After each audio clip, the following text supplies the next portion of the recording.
Hello. Hello. Hello.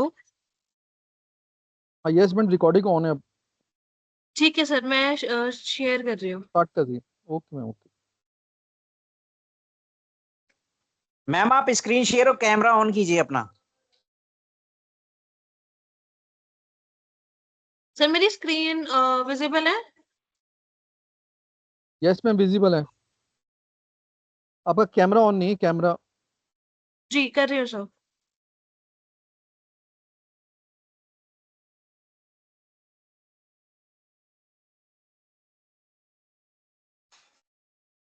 Hello.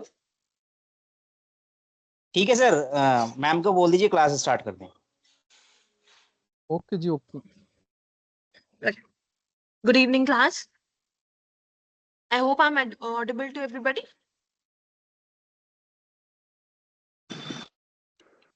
Good evening ma'am. Good evening. So, bachcho, in the last class, we have completed till the hard and the soft skills of the managerial tactics. You remember? These 9 tactics of Yes. the influence we have studies. Okay. So, is there any doubt to anybody? No ma'am. Okay. So today we'll be starting a new topic, that is social and psychological influence strategies. Okay. So as we have discussed in our previous class that what is influence. So quickly just recall what is influence. What is the actual meaning of influence?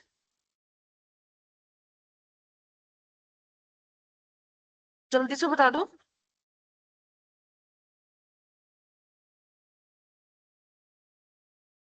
Sorry ma'am, repeat करना। तो हमने last class में influence, negotiation ये सब पढ़ा था ना, तो आई एम आस्किंग कि इन्फ्लुएंस का मतलब क्या है, just to start a class and we'll be studying about influence only in this particular class also. है ना, because this unit is all about influence. So just wanted to know that are you guys still aware of the influence, what it is?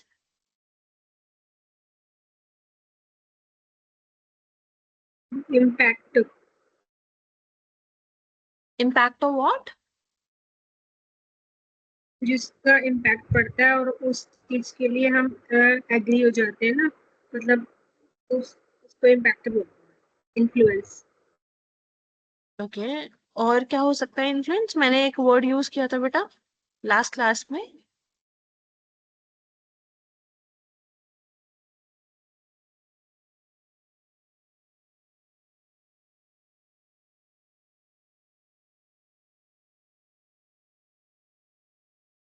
हमने persuasion भी पढ़ा था, right? सो influence और persuasion में क्या difference है?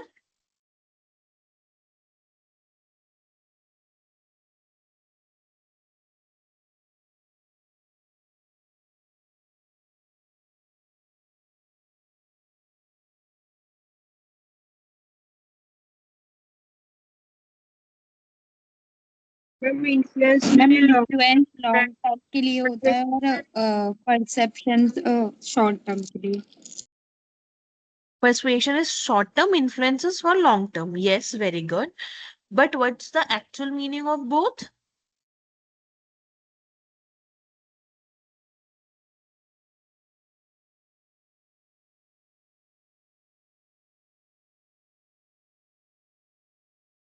ये तो आपको अच्छे से क्लियर हो गया कि परसुएशन जो होता है वो तो शॉर्ट टर्म के लिए होता है और influence is for the longer period of time. So I just want to know कि आप इन्फ्लुएंस और परसुएशन का एक्चुअल मीनिंग क्या होता है?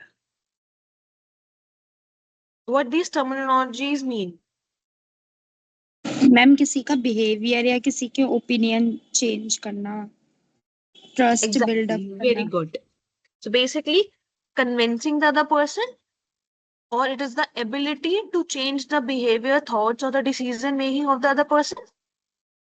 राइट? अब हम इसमें ये चीज पढ़ेंगे कि सोशल और साइकोलॉजिकल स्ट्रैटेजीज क्या होती हैं इन्फ्लुएंस की, है ना?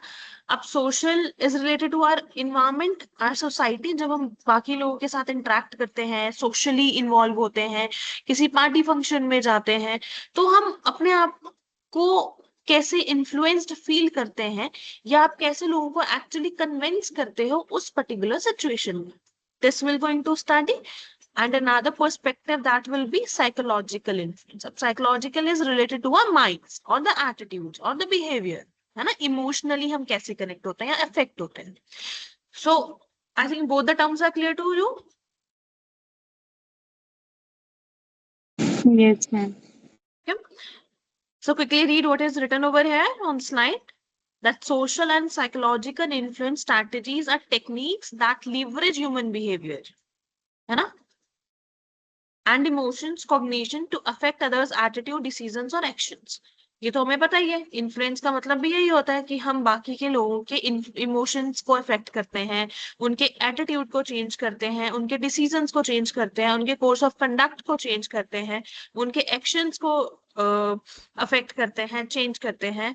ठीक है, इन्फ्लुएंस करते हैं, उनके ह्यूमन बिहेवियर में चेंजेस आते हैं, द वे दे थिंक, उनके माइंड में भी हम चीजों को उनको कन्विंस कर देते हैं ताकि वो एक पर्टिकुलर उनका जो थॉट्स है माइंड में वो भी चेंज हो जाते हैं. ठीक है. These strategies are often used in personal interactions, marketing, advertising, persuasion, leadership and even in social movements. अब ये जो टेक्निक्स होती हैं बेसिकली जो we'll be studying further, अब ये सारी चीजें बेटा आपको यहाँ पे बता रखे हैं कि ये जितने भी रिटर्न चीजें हैं, जैसे मार्केटिंग हो गई, जब आप पर्सनल इंटरेक्शन कर रहे हो किसी के साथ, 1-to-1 फेस-टू-फेस कॉन्वर्सेशन चल रही हैं, जब एडवर्टीजमेंट्स आती हैं, जैसे फॉर एग्जांपल किसी भी ब्रांड ने अपने रिगार्डिंग अवेयरनेस करनी है. अब अवेयरनेस कैसे with the help of advertisement ही होती है, राइट. जब भी आप उन चीजों को क्रिएट करते हो तो भी आप इन्फ्लुएंसिंग स्ट्रैटेजीज का यूज करते हो so that people get influenced or people get convinced by your advertisement and end up purchasing your particular product. Advertising show करने का मतलब क्या होता है? यही होता है ना, कि मैं जो आपको शोकेस कर रहा हूँ उसके वो आप अट्रैक्ट हो उसको देख के, और अट्रैक्ट होने के बाद इतने कन्विंस हो जाओ कि आप तुरंत जाके, जैसे ही आपकी वो एडवर्टीजमेंट खत्म होती है, तुरंत जाके आप उस प्रोडक्ट को खरीद के लो. Actual meaning behind the advertisement is this only.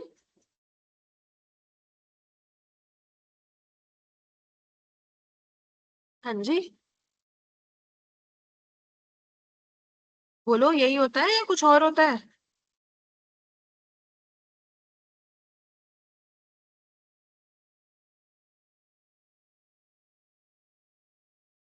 Yes, ma'am. यही. Right. So that is the point कि हम जितनी भी कन्विंसिंग स्ट्रैटेजीज का यूज करते हैं बेटा, वो मल्टीपल प्लेसेस पे यूज होता है. जब भी आप किसी को कन्विंस कर रहे होते हो, या जब भी आप किसी को अवेयर करा रहे होते हो किसी भी चीज के रिगार्डिंग, या जब भी आप लीडरशिप का रोल प्ले कर रहे होते हो, या जब भी आप नेगोशिएशन कर रहे होते हो, या जब भी आप मार्केटिंग की चीजें कर रहे हो, सेलिंग कर रहे हो, तो there also you use this kind of strategies so that आप अपना काम फुलफिल कर पाओ, और प्लस में आप लोगों के थॉट्स को, बिलीव्स को, उनके एटीट्यूड को चेंज करा के ऑन अ सिमिलर पेज ले आओ.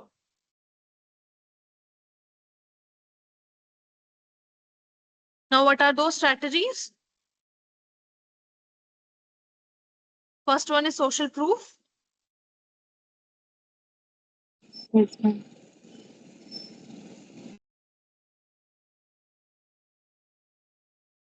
अब सोशल प्रूफ, पीयर इन्फ्लुएंस भी हो सकता है बेटा. तो इसका मतलब क्या होता है? when people tend to follow the actions or the behaviors of the others. For example, जब आप किसी के साथ मिलते हो, किसी के साथ बात करते हो, कोई आपके साथ हमेशा रहता है, आपके पीयर्स, आपके क्लासमेट्स, आपके फैमिली मेंबर्स. अब जब उनके एक्शंस, उनके बिहेवियर्स को आप फॉलो करने लग जाते हो, होता है ना कई बार कोई इंसान आपको बहुत सही लगने लग जाता है, बहुत अच्छा लगता है, उसकी एक्टिविटीज आपको पसंद आने लगती है, उसकी चीजें आपको अच्छी लगने लग जाती है. So you try to inculcate those activities in yourself, है ना. उसकी जो अंदर की जो चीजें हैं, उसके जो प्रॉज एंड कॉन चीजें हैं, वो आप अपने अंदर डेवलप करना चाहते हो, तो उसको आप सोशल प्रूफ कहते हो कि पीयर्स का इन्फ्लुएंस है, आपके आसपास के लोगों का influence, especially in uncertain situation, assuming that others know best. अब आपको ये लगता है कि सामने वाले इंसान को ज्यादा नॉलेज है, वो हमसे ज्यादा अच्छा जानता है, है ना।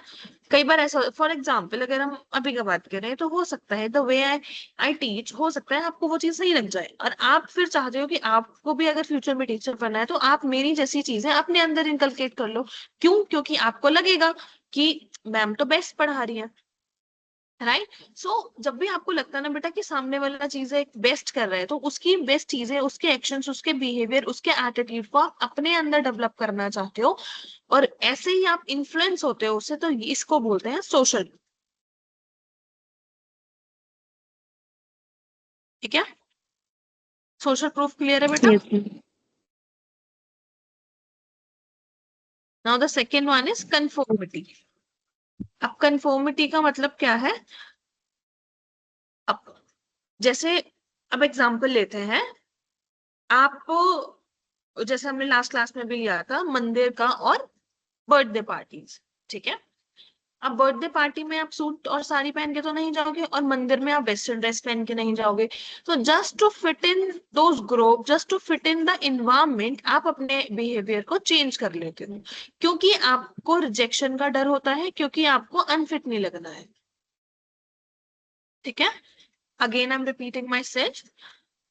कंफर्मिटी का मतलब होता है जब आप रिजेक्शन से डरते हो और आपको अपने आसपास के मेंबर्स के बीच में फिट होना होता है, उस ग्रुप में आपको फिट होना होता है, उसकी वजह से आप अपने अंदर चेंजेस लेकर आते हो, उसको कंफर्मिटी कहते हैं। Is it clear? No, ma'am, repeat करना। बेटा कंफर्म, जैसे अब यहाँ पे एक बार ये लाइन पढ़ो जहाँ पे कॉन्सेप्ट पहले, people change their behaviour to match those of the group to fit in और अवॉइड सोशल रिजेक्शन। मतलब जब आप अपने अंदर की चीजों को चेंज करते हो, अपने बिहेवियर को चेंज करते हो क्योंकि आपको दूसरों के साथ मिक्सअप होना है ना, आपको रिजेक्शन बर्दाश्त नहीं है। अब फॉर लेट्स से कई बार आप अपने कजन्स के साथ मिलते हो, बहुत सारे ऐसे कजन्स होते हैं ना जो आपके फेवरेट होते हैं, कुछ ऐसे कजन्स होते हैं जो नहीं अच्छे लगते हैं, है ना। लेकिन अब उनके यहाँ पे शादी है, सारे कजन्स आएंगे ही आएंगे, तो कई बार ऐसा होता है कि आप अपनी चीजें अवॉइड करके, अपने बिहेवियर में चेंज करके आप उन सबको भी हाई करते हो जिसको आप नापसंद करते हो, क्योंकि आपको वो ऑकवर्डनेस नहीं चाहिए। ठीक है, Yes, ma'am. तो बहुत बार ऐसा होता है कि हमें ये लगता है कि यार हम यहाँ पे सही नहीं लग रहे हैं या हमने कपड़े सही नहीं पहने हैं, अगर हम इस बर्थडे पार्टी में जाएंगे या इस सोशल गैदरिंग में जाएंगे तो हमें ऐसे बन के जाना है। हो सकता है आपका सूट पहनने का मन हो, ठीक है, सूट पहनने में कोई बुराई तो नहीं है, लेकिन आपको क्लबिंग जाना है। क्या क्लबिंग में सूट पहन के जाते हैं, क्लब्स में सूट पहन के जाते हैं, वहां पे तो वेस्टर्न ड्रेस पहन के जाते हैं लोग।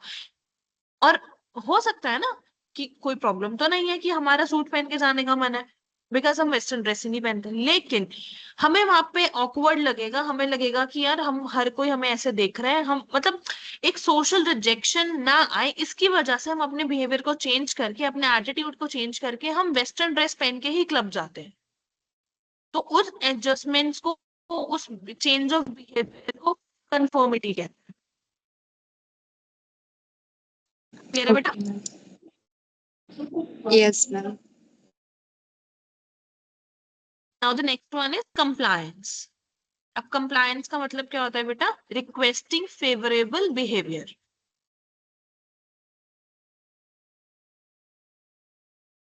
अब हम बोलते हैं ना you have to comply to this, मतलब आपको चीजों को फॉलो करना पड़ेगा, है ना, उसको कंप्लायंस बोलते हैं। Like getting others to agree to a request or follow through with a desired behavior, often using pressure or subtle persuasion. कई बार ऐसा होता है ना, इसका अगर हम एग्जांपल लें कि कॉलेजेस में या फिर किसी ऑर्गेनाइजेशन में मैनेजर ये बोलता है ना कि आपको तो ऐसा फॉलो करना ही पड़ेगा क्योंकि ये हमारी ऑर्गेनाइजेशन की पॉलिसी है या एक इंस्टीट्यूशनल पॉलिसी है, you have no other option, आपको तो ये मानना ही पड़ेगा। तो प्रेशर डेवलप कर दिया, है ना, कि आपके पास तो ऑप्शन ही नहीं रहा है उसको मना करने के लिए। या कई बार ऐसा होता है कि आपको ऑन द स्पॉट, परसुएशन का मतलब तो ऑन द स्पॉट होता है, आपको on the spot short term के लिए आपको इतना कन्विंस कर दिया जाता है कि आपको एक फेवरेबल बिहेवियर रखना ही पड़ता है, आप अपोज नहीं करते हो, आप रिटेलिएट नहीं करते हो, आप काउंटर क्वेश्चंस नहीं करते, you just agree to the things because आपके ऊपर प्रेशर है या आपको कन्विंस कर दिया गया है, और जो भी सामने वाला रिक्वेस्ट करता है उस पे आपको अपना अग्रीमेंट देना पड़ता है, उसको कहते हैं compliance.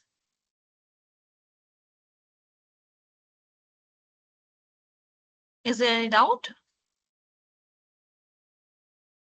No, ma'am. Compliance clear है बेटा?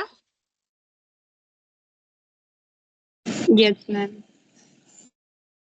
Now the next one is obedience. अब ओबीडियंस तो हमें सबको पता है कि हम कुछ ऐसे इंस्ट्रक्शंस होते हैं, कुछ ऐसी कमांड्स होती हैं हायर अथॉरिटी से जो जिनको हमें फॉलो करना होता है, ठीक है। अगर आपने देखा होगा जब भी when you right an application तो नीचे लिखते हो ना योर ओबीडेंटली, है ना। अब ओबे करना की सीखो। अब ओबे करने का मतलब क्या होता है? आज्ञा मानना किसी की। आज्ञा, है ना, आज्ञा करना या ऐसे फॉलो करना उनको, है ना, उनके रिस्पेक्ट करना, उनकी बात मानना। तो सेम हियर ऑल्सो कि जो भी इंस्ट्रक्शन होते हैं, जो भी कमांड्स होती हैं, जिस भी चीज के लिए ऑर्डर आता है हायर अथॉरिटी से, आप उनकी बात मानते हैं तो उसको हम ओबीडियंस बोल देते हैं। Now the last one is social validation. Social validation is, अब हम कहते हैं ना यार, आर वी लुकिंग गुड और नॉट। तो मतलब अगर आप किसी भी शादी के लिए रेडी हो रहे हो, है ना, या किसी पार्टी फंक्शन में जाने के लिए आप रेडी हो रहे हो, तो आप सामने वाले से पूछना है, अपनी पूछो यार मैं सही लग रहा हूँ, नहीं लग रही हूँ, या मैं सही लग रहा हूँ या नहीं लग रहा हूँ, है ना। Am I looking perfect or not, or should I need to change something, है ना। When you take the permission or when you take the validation, जब आप किसी से कंसर्न कर रहे होते हो, कंफर्म कर रहे होते हो कि आप कैसे दिख रहे हो, आपका काम सही है या नहीं है, जब कंसल्ट कर रहे होते हो, है ना, कि चीजें सही है या नहीं है, उसको बोल देते हैं बेटा वैलिडेशन। की वैलिडेशन ले रहे हो when you seek some review from the another person, that is known as the validation.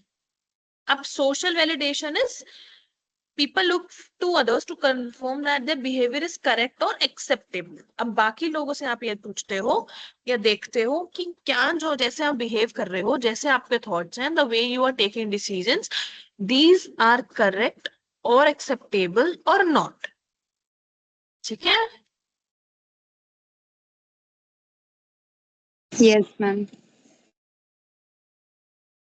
Because we have done all the tactics of social influence. So is we have studied the five. First one was social or the peer influence, then conformity, then compliance, then obedience, and then social validation. Do anybody has any doubt in these five?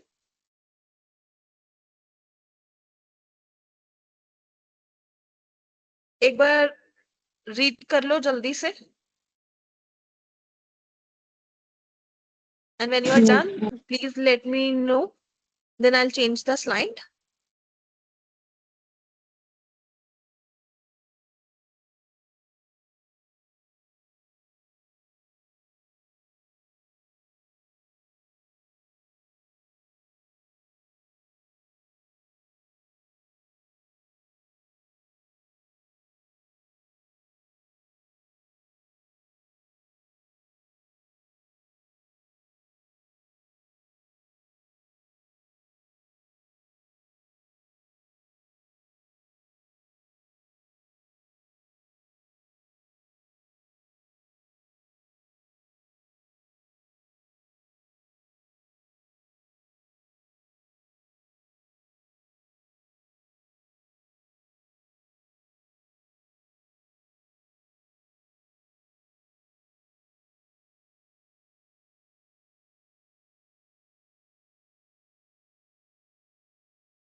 Ma'am endorsing a product का means क्या होता है?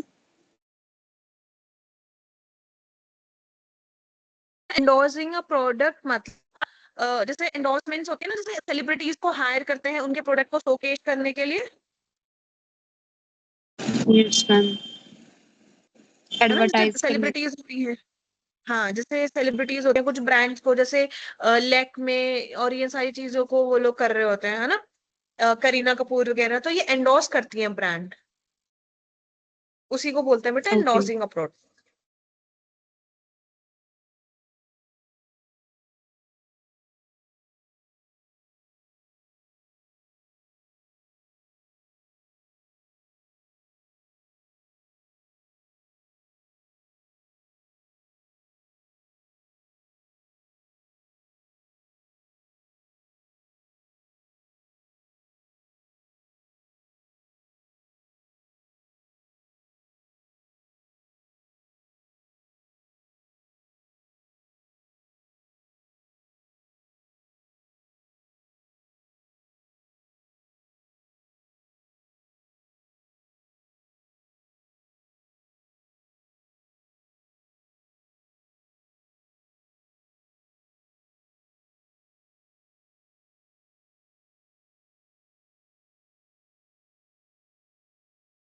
Yes ma'am, ये next कर दीजिए।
Ma'am compliance की strategy को एक बार डिफाइन कर दीजिए। बेटा कंप्लायंस का मतलब होता है जब आप किसी की रिक्वेस्ट को मान लेते हो, या आपको किसी की चीजों को मानना पड़ जाता है क्योंकि वो आप पे प्रेशर क्रिएट करते हैं या आपको सडन इन्फ्लुएंस करते हैं। Okay ma'am. बोलते हैं ना किसी भी चीज का पालन करना, क्योंकि ये हमारी चीज में है। अगर इंस्टीट्यूशन के कुछ लॉज है ना, फॉर एग्जांपल आपके कॉलेज में अगर ये बोल दिया जाए कि आपको यूनिफॉर्म पहन के ही आना है, तो आप यूनिफॉर्म पहन के ही जाओगे, आप मान लोगे उनकी बात, क्योंकि आपके ऊपर ये प्रेशर है कि कॉलेज की साइड से नोटिस आया है कि आपको फॉर्मल पहन के ही, यूनिफॉर्म पहन के ही, कॉलेज की यूनिफॉर्म पहन के ही कॉलेज जाना है ना। तो इसका मतलब क्या, that you are complying to the laws of university. मतलब आप अग्री कर रहे हो चीजों को जो आपको बोला गया है, तो उसको कंप्लायंस बोलते हैं।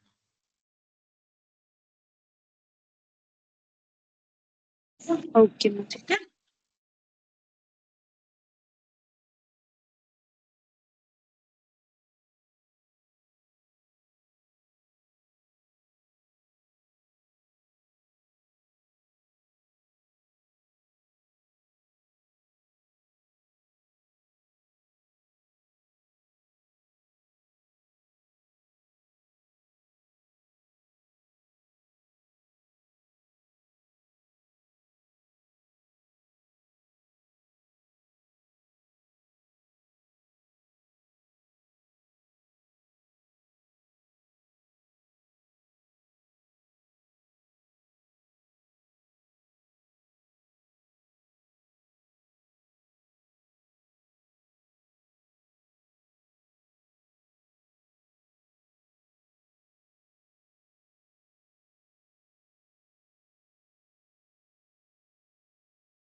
Yes, ma'am, done. डन, सब सारे क्लियर है बेटा? Yes, ma'am.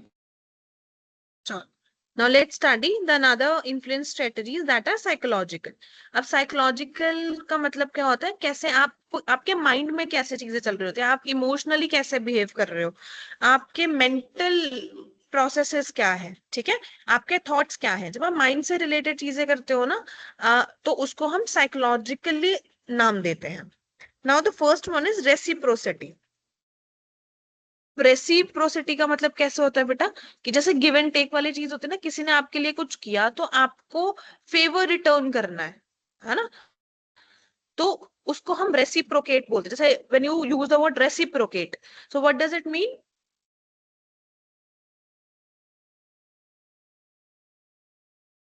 रेसिप्रोकेट करने का मतलब क्या होता है बेटा, कि अगर किसी ने आपके लिए कुछ चीज करी है तो आपको भी उसके लिए चीज करने का मन करता है ना। Yes, ma'am, किसी को सो मतलब रिटर्न अगर करना। किसी ने आप यस किसी ने आपको बर्थडे पे गिफ्ट दिया और उसने आपको अपने बर्थडे पे इनवाइट किया, तो आपका भी मन करेगा ना कि यार ये मेरे बर्थडे पे जब आए थे तो इन्होंने भी मुझे गिफ्ट दिया था, तो मुझे भी कुछ गिफ्ट लेके जाना चाहिए, है ना। किसी ने अगर तुम्हारे साथ कहीं अच्छा किया तो तुम्हारा भी मन करता है ना कि तुम भी लोगों के साथ अच्छा करो। सो वो जो गिव एंड टेक वाली चीजें होती है ना, वो जो माइंड में चीजें आती है कि वो फेवरिज्म वाला, किसी के रिगार्ड में एक अच्छाई आना, काइंडनेस आना, तो उन चीजों को हम रेसिप्रोसिटी बोलते हैं। Next is commitment and Okay. Consistency.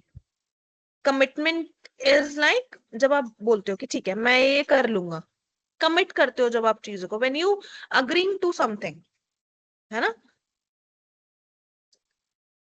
और कई बार Yes, ऐसा होता ma'am. है कि फॉर एग्जाम्पल आपको टीचर ने बोला कि बेटा कल आपको प्रॉपर यूनिफॉर्म में आना है, क्योंकि हम एक रोल प्ले करेंगे या कोई एक एक्टिविटी परफॉर्म करेंगे, और आप सबने बोला कि यस मैम हम तो आएंगे, तो मतलब आपने कमिट किया है, तो नेक्स्ट डे आप यूनिफॉर्म में ही आओगे, आप वो एक्टिविटी परफॉर्म करोगे। तो इसका मतलब क्या हो गया कि जो चीज आपने कमिट करी थी आपने उसको फॉलो किया। प्लस कंसिस्टेंसी इज लाइक कि जो चीज आपने बोला आपने बीच में उसको ब्रेक नहीं किया, आपने उसको कंटिन्यू किया। That is consistency.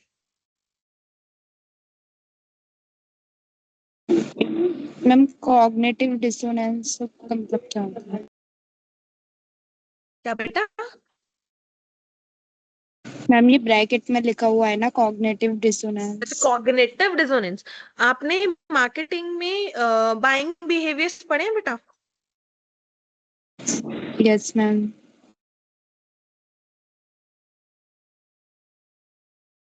देखो कई बार क्या होता है जब आप शॉपिंग करने जाते हो, है ना, एग्जांपल्स के साथ समझते हैं। When you go on a shopping, for let's say आपको लैपटॉप खरीदना है ना। अब लैपटॉप खरीदने के लिए आपके माइंड में बहुत सारी ब्रांड्स आ सकती हैं, एसर है, डेल है, एचपी है ना, और भी बहुत सारे ब्रांड्स हैं जो लैपटॉप सेल आउट करते हैं।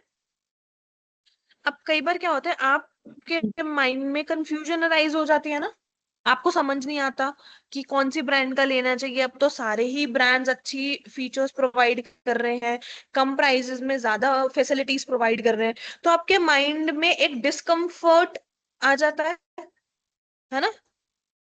जब कॉन्ट्राडिक्टरी चीजें आ जाती है ना, जब आपको पता नहीं लगता कि कौन सा चूज करें कौन सा चूज ना करें, जब एक कॉन्फ्लिक्ट चल रहा होता है ना दिमाग में, लड़ाई चल रही होती है, नहीं एचपी ले लो, नहीं एसर ले लो, नहीं डेल ले लो, है ना, नहीं ये वाला ले लो, तो उसको हम कॉग्निटिव डिसोनेंस बोलते हैं।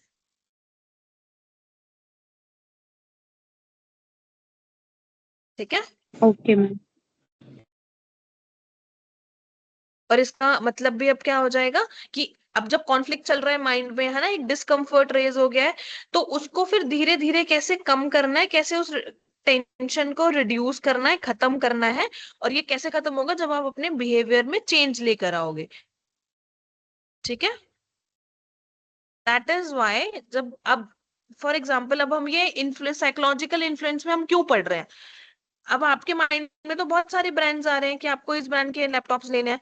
अब सामने वाला आपको इन्फ्लुएंस कर सकता है ना ऑन द स्पॉट, जैसे परसुएशन का यूज कर सकता है आपका शॉपकीपर, मैम डेल वाला ले लो, इसमें तो बहुत अच्छे फीचर्स हैं, बहुत मिनिमल टाइम में आपको सॉरी मिनिमल अमाउंट में आपको बहुत ज्यादा फैसिलिटीज मिल जाएंगी। इसका चार्जिंग का ये है, इसका बैटरी का बैकअप ये है, इसमें इनबिल्ट कैमरा, माइक्रोफोन, सारी चीजें, वो आपको सारी चीजें बताएगा, तो जिसकी वजह से आप इन्फ्लुएंस हो जाओगे, आप कन्विंस हो जाओगे, और आपके माइंड में बेटा जो भी कंफ्यूजन है ना, जो भी कॉन्फ्लिक्ट चल रहा है, डिसएग्रीमेंट चल रहा है ना, आपस में लड़ाई चल रही है ब्रांड्स के बीच में, वो भी रिड्यूस हो जाएगी, वो भी कम हो जाती है।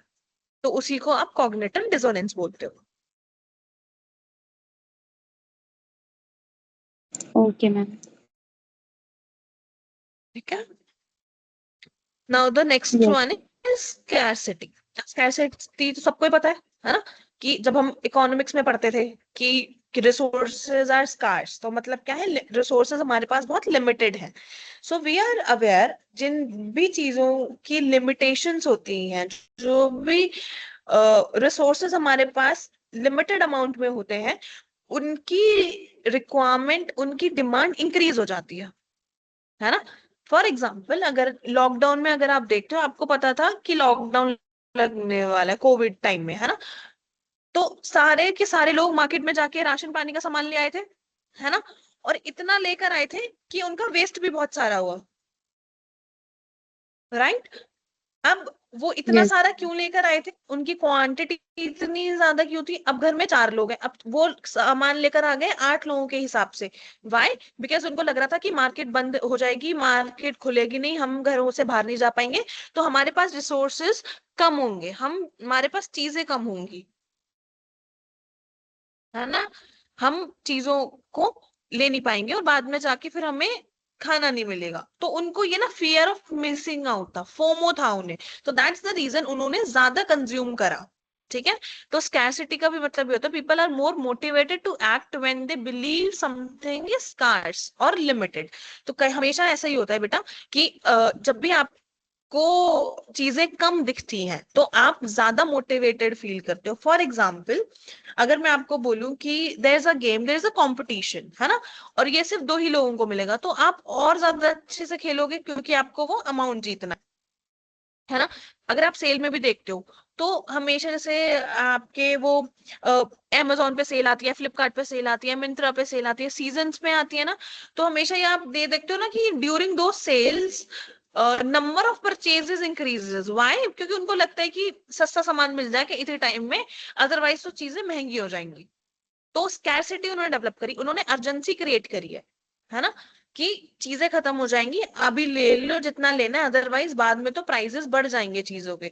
तो जो मार्केटर्स होते हैं बेटा, वो इन्हीं चीजों की यही स्ट्रैटेजीज अप्लाई करते हैं, लोगों के माइंड के साथ खेलते हैं। एक्चुअली जब आप ये चीजें देखोगे, सो चीजों का, सामान का जो प्राइस होता है ना, वो उतना ही होता है, वो कोई सेल नहीं होती है, वो सेल सिर्फ लोगों के माइंड के साथ खेलने के लिए होती है। That's some marketing or the selling strategy that shopkeepers or the brands uses just to accelerate the sale. I hope you are getting it.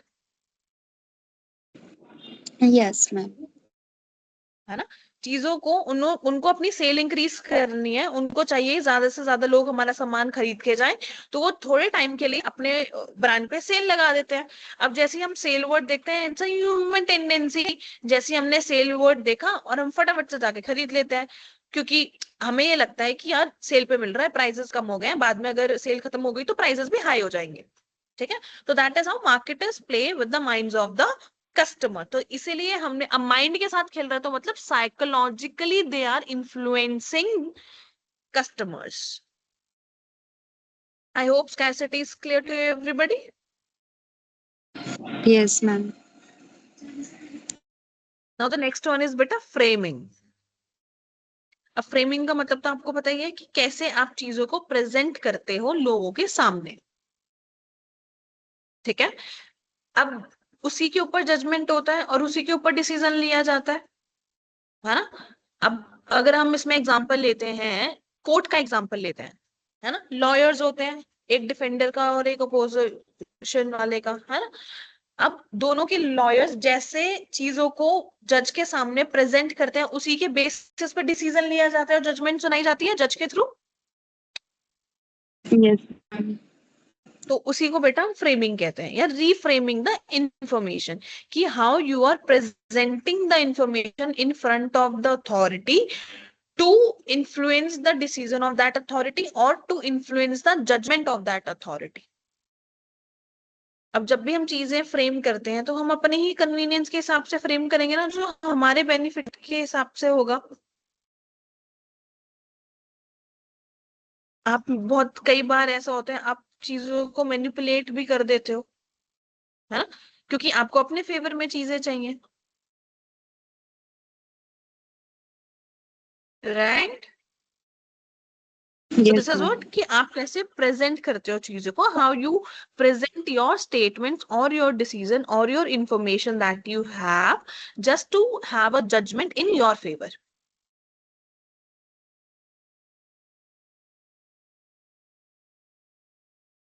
Now the next one is anchoring. अब anchoring का मतलब क्या होता है बेटा, कि जो हमारी पहली इंफॉर्मेशन होती है, जो इनिशियली की जाती है फर्स्ट स्टेज पे, उसको एंकरिंग बोला जाता है।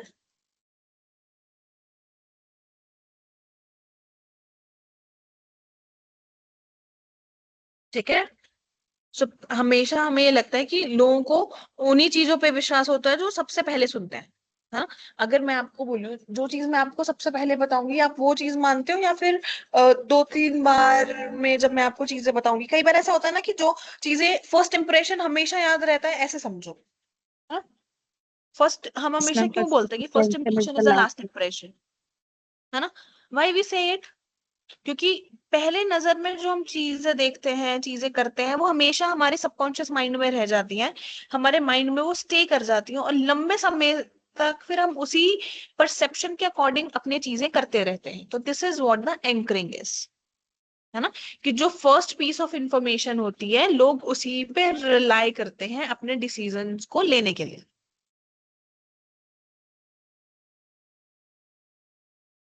Okay. Now the next one is emotional appeals.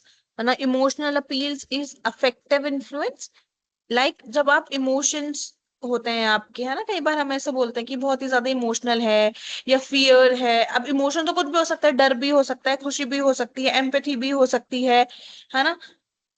तो अगर आपने एडवर्टीजमेंट पढ़ा है तो एडवर्टीजमेंट में भी बेटा यही होता है कि जब कोई भी ब्रांड एडवर्टीजमेंट क्रिएट करती है तो उसमें मल्टीपल अपील्स डालती है।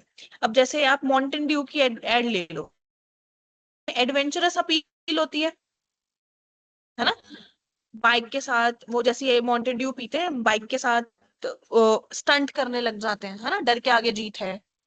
ठीक है, तो इसमें एडवेंचर शो किया गया है। वहीं पे अगर सर्फ एक्सेल की देखते हो, दाग अच्छे, जहाँ पे ब्रदर सिस्टर का एक सीक्वेंस दिखाया जाता है, तो वो एक इमोशनल अपील का यूज कर रहे हैं, हम बच्चों को यूज कर रहे हैं, उनके इमोशंस को, उनके रिलेशनशिप को यूज कर रहे हैं, ये दिखाने के लिए कि अगर उसकी बहन मिट्टी में गिर जाती है तो उसके भाई को इफेक्ट होता है, वो भाई अपनी बहन को रोते हुए नहीं देख सकता, मतलब इमोशनल कनेक्ट आ रहा है ना। अब वहीं पे अगर आप कोक शेयर अ कोक कैंपेन देखते हो, है ना, कोको कोला का, तो उसमें आप ये चीज चेक करते हो कि जैसे वो एक दूसरे के साथ कोक शेयर करते हैं तो वो खुशी, हैप्पीनेस शेयर कर रहे हैं। So these are the emotional appeals. ठीक है, एक डिसीजन को लेने के लिए, चीजें करने के लिए मल्टीपल अपील्स होती है, मल्टीपल इमोशंस होते हैं जो शोकेस किए जाते हैं, जिनका यूज किया जाता है लोगों को इन्फ्लुएंस करने के लिए, लोगों को कन्विंस करने के लिए।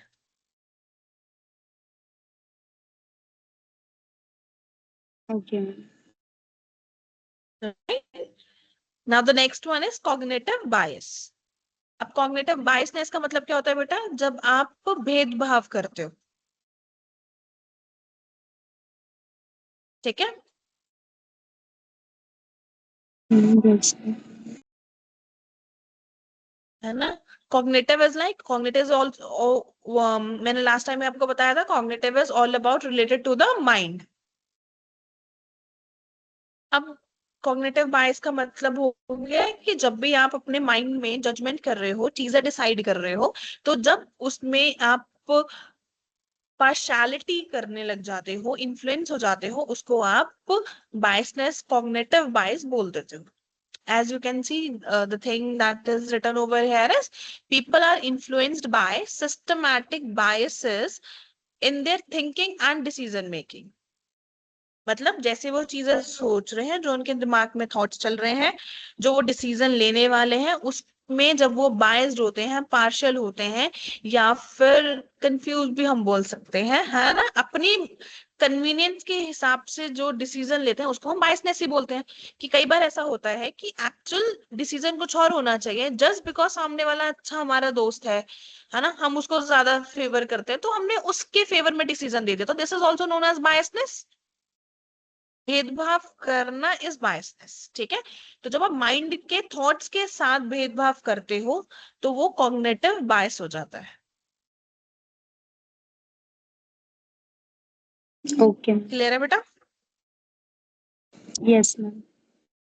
Now the next one is fear appeals. अब फियर अपील्स मैंने आपको अभी इमोशनल वाले में बताया था कि मल्टीपल अपील्स होती है हमारे पास. तो फियर अपील्स कई बार ऐसा होता है जैसे डरा के कोई चीज करी जाती है ना. फॉर एग्जाम्पल, आप ये काम कर दो नहीं तो आपको पनिशमेंट मिलेगी. अब हमने आपको डराया है पनिशमेंट वर्ड यूज करके, तो वो फियर अपील हो गया कि आपसे हमें क्योंकि काम कराना है तो आप इजीली तो काम करके नहीं दोगे, तो हमने एक डराने वाला फैक्टर उसमें ऐड कर दिया. कई बार क्या होता है ऑर्गेनाइजेशंस में, इंस्टीट्यूशंस में हमेशा ये बोला जाता है ना, आपको रेजिग्नेशन लिखना पड़ जाएगा, आपको नोटिस मिल जाएगा, टर्मिनेशन लेटर मिल जाएगा अगर आप ये काम करके नहीं दोगे तो. अगर आपका बिहेवियर नहीं सुधरा तो आपको इस ऑर्गेनाइजेशन को छोड़ के जाना पड़ेगा. तो इसका मतलब क्या है कि लोग आपको डरा रहे हैं आपसे काम कराने के लिए, है ना.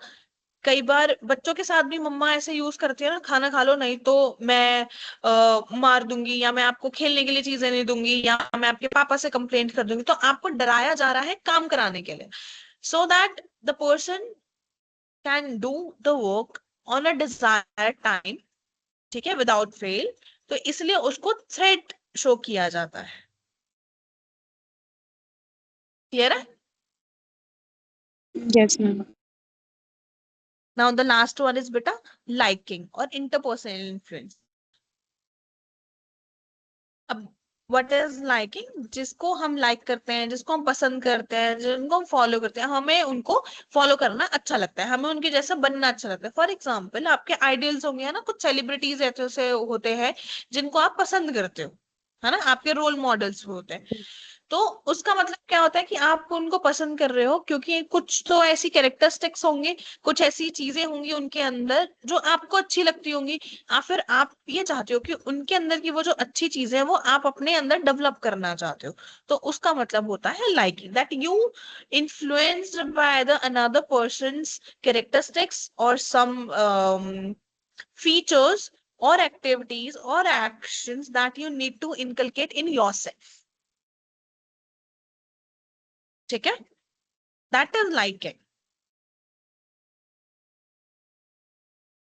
I Okay. hope psychological influence strategies are clear to each one of you. Yes, ma'am. Kindly go through once, then let me know. Okay, ma'am.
Ma'am implicit obligation क्या होता है? क्या बेटा? Implicit obligation.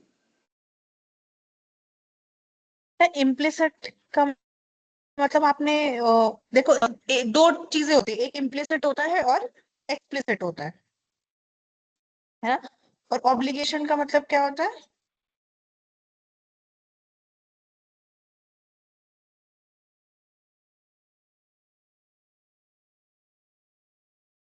Responsibility, है ना? हम बोलते हैं ना यू हैव दिस ऑब्लिगेशन, मतलब एक रिस्पॉन्सिबिलिटी आपके ऊपर। अब इम्प्लिसिट का मतलब क्या होता है कि किसी ने आपको बोला नहीं है, कोई आपको एक्सटर्नल फोर्स नहीं आ रहा है कि आपको किसी का फेवर रिटर्न करना है, ये आपके अंदर से चीजें आ रही हैं, अब ये आपकी अंदर की रिस्पॉन्सिबिलिटीज हैं। आप जैसे बोलते हैं ना इनर वॉइस होती है हमारी, किसी ने आपके लिए अच्छा किया, फॉर लेट्स से मैंने आपके लिए कुछ अच्छा किया, तो आपके अंदर से खुद से फीलिंग आती है ना, कोई आपको ये बोलता थोड़ी है कि उसने आपके लिए अच्छा किया तो आपको अच्छा करना है। No right, it's always like कि हमारे अंदर से जब चीजें आती हैं, जब हम अंदर की जो वॉइस है हमारी वो हमें कुछ बोलती है, तो वो हम इम्प्लिसिट ऑब्लिगेशन होता है कि हमारी अंदर की चीजें, हमारी खुद की रिस्पॉन्सिबिलिटीज हमें फील होने लग जाती है कि अगर किसी ने हमारे लिए कुछ किया है तो मुझे भी उनके लिए। अब कोई सामने वाला ये थोड़ी ना बोलेगा आपको कि मैंने तेरे लिए ये चीज करी थी, मैंने तुझे गिफ्ट दिया था, तू भी मुझे gift they. Nobody will say that, right? आपको Yes. खुद ये लगेगा कि यार वो मेरे लिए बहुत करते तो मुझे भी उसके लिए कुछ तो करना चाहिए, तो उसको, उस फीलिंग को कहते हैं इम्प्लिसिट ऑब्लिगेशन। कि कुछ रिस्पॉन्सिबिलिटीज, कुछ ड्यूटीज ऐसी होती हैं जो सामने वाला नहीं बोलता, वो आपको खुद के अंदर से आती है। Okay ma'am.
Done, should I change the slide? Yes ma'am.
Yes ma'am, change कर दीजिए।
मैम ये कॉग्निटिव बायस का स्ट्रेटजी वाला पॉइंट एक बार क्लियर कर दो। कॉग्निटिव बायस का बेटा स्ट्रेटजी। ओके, देखो अब आपको बैंड वैगन इफेक्ट पता है, जैसे भेड़ चाल होती है ना। अब कई बार ऐसा होता है ना कि बहुत सारे लोगों ने एक ट्रेंड फॉलो करा होता है, तो हम भी वही ट्रेंड फॉलो करने लग जाते हैं, है ना। बोलते हैं ना, अरे ये तो भेड़ चाल है ना। That is band wagon effect, है ना, टू इन्फ्लुएंस बिहेवियर। अब किसी भी इंसान के बिहेवियर को, उसके माइंड के थॉट्स को, उसके डिसीजन को, उसके थिंकिंग को चेंज करने के लिए जब हम इन चीजों का यूज करते हैं, उसको हम बोल देते हैं, है ना। जैसे leverage cognitive biases such as the availability heuristic, confirmation bias और द बैंडवैगन इफेक्ट। तो ये ना टाइप्स हैं इन्फ्लुएंस करने के लोगों को।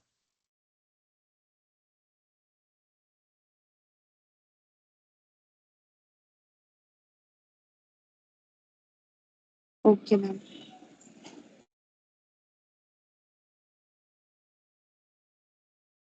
मैम चेंज कर दीजिए Heuristic- slide.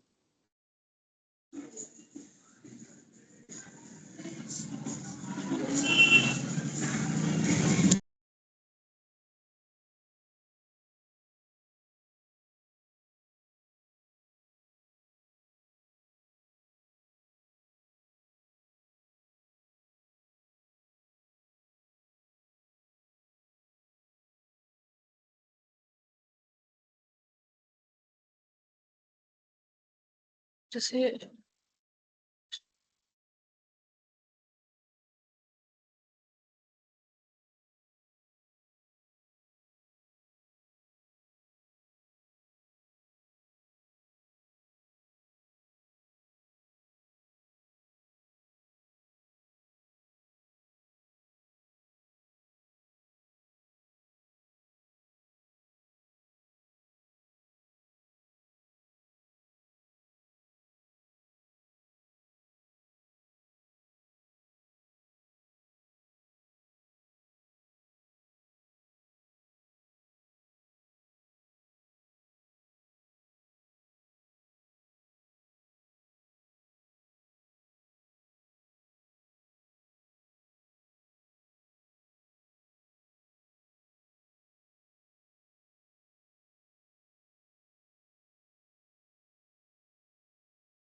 Ma'am build rapport मतलब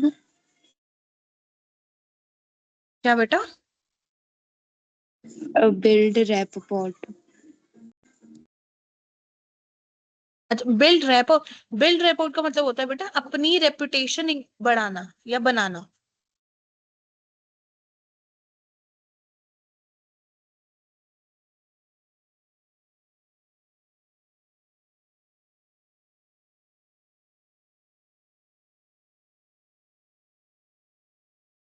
या फिर कोई रिलेशनशिप बिल्ड करना ट्रस्ट के बेसिस पे, म्यूचुअल रिस्पेक्ट के बेसिस पे।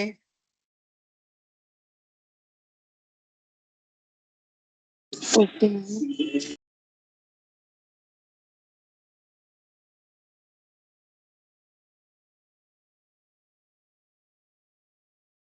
ओके मैम ये क्लियर है सारे पॉइंट्स। सारे पॉइंट्स क्लियर है। So we have completed our social and psychological influence strategies.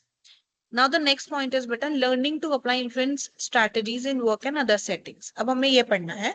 अब हमने जितनी भी स्ट्रेटजीज पढ़ी है ना, या कुछ स्ट्रेटजीज अभी हम पढ़ेंगे।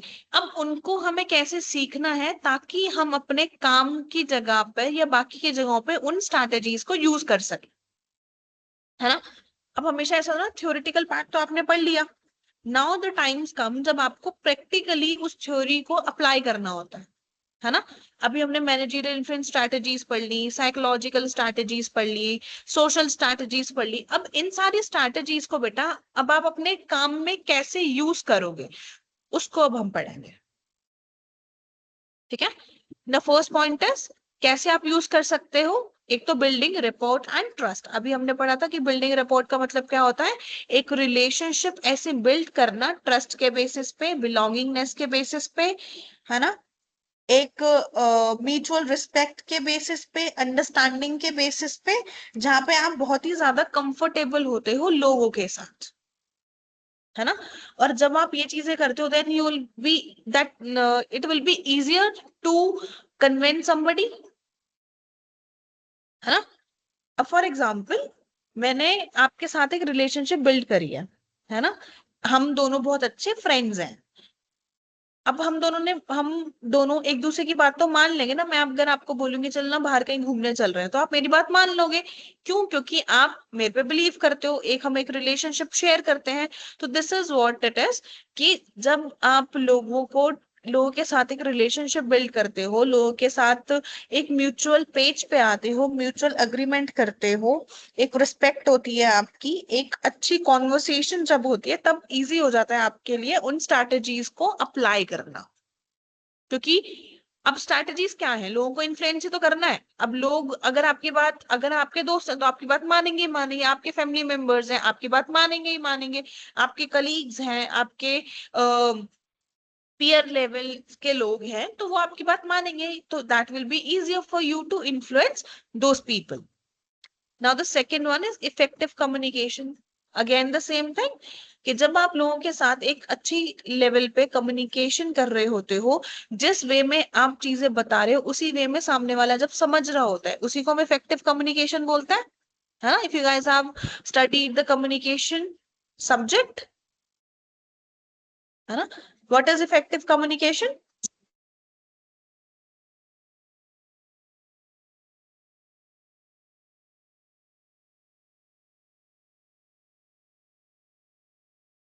इफेक्टिव कम्युनिकेशन बेटा यही होता है ना, the way sender needs to, or the way sender wants to convey the message, the receiver understands in the same manner, that is effective communication, है ना। तो जब जिस वे में आप बोलना चाह रहे हो और उस वे में सामने वाला समझ गया, तो मतलब वो इन्फ्लुएंस हो सकता है आपसे।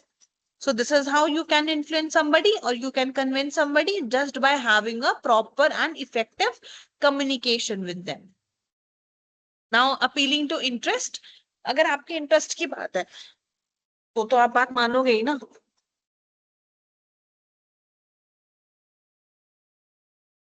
राइट। अगर आपके इंटरेस्ट की बात नहीं है, फॉर एग्जाम्पल एक पेंटर है, उसको पेंटिंग करना बहुत पसंद है। अब कोई आर्टिस्ट उसके इंटरेस्ट की ही बात कर रहा है तो आप कन्विंस हो ही जाओगे, राइट। लेकिन आप एक इंजीनियर हो और एक पेंटर आपसे बात कर रहा है, एक आर्टिस्ट आपसे बात कर रहा है, तो there will be no match. आपके फील्ड का ही वो कॉन्वर्सेशन नहीं है, तो फील्ड की नहीं है तो आप उसको अग्री भी नहीं करोगे, अग्री नहीं करोगे तो एक सेम पेज पे नहीं आओगे, सेम पेज पे नहीं आओगे तो आप उससे कन्विंस ही नहीं हो सकते कभी भी। सो कन्विंस करने के लिए, उसको इन्फ्लुएंस करने के लिए आपके इंटरेस्ट की चीजें होनी मैंडेटरी है। अगर आपके इंटरेस्ट की चीजें नहीं है तो आप सामने वाले इंसान को इन्फ्लुएंस नहीं कर सकते, कन्विंस नहीं कर पाओगे। Now reciprocity and generosity. Reciprocity तो अभी बताया था, जल्दी से बता दो क्या होती है। Yes.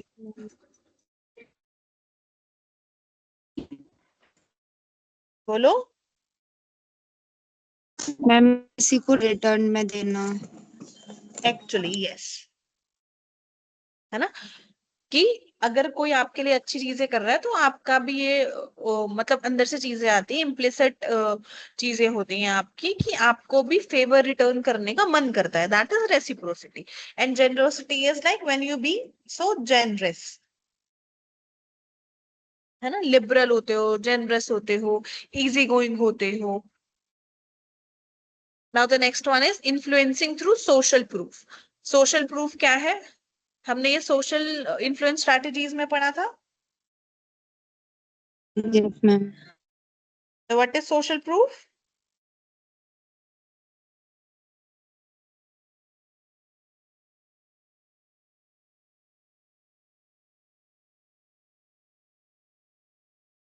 मैम एविडेंस देना किसी को।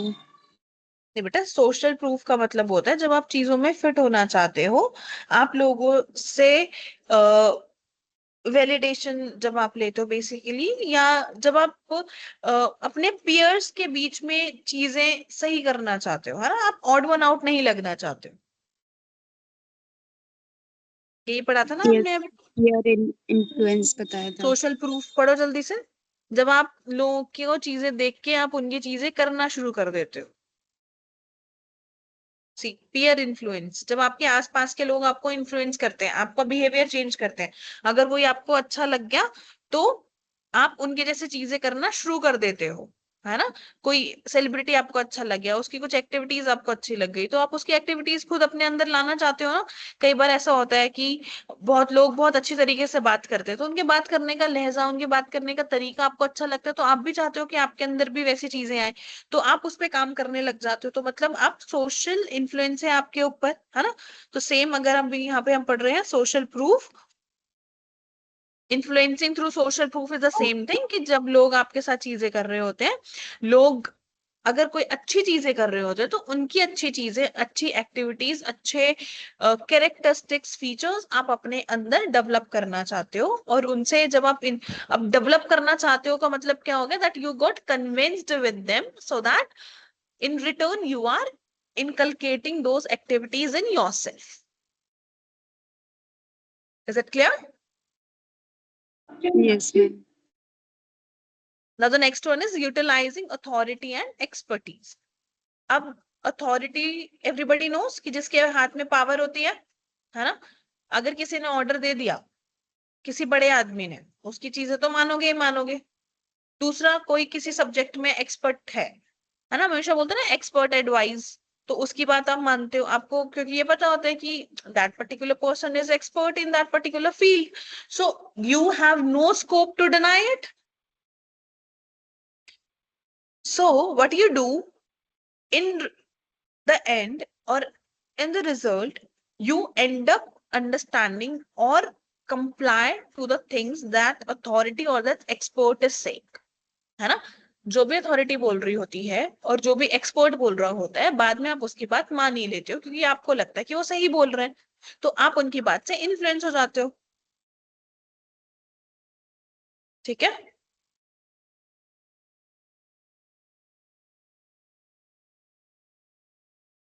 बेटा ये क्लियर है, authority and expertise.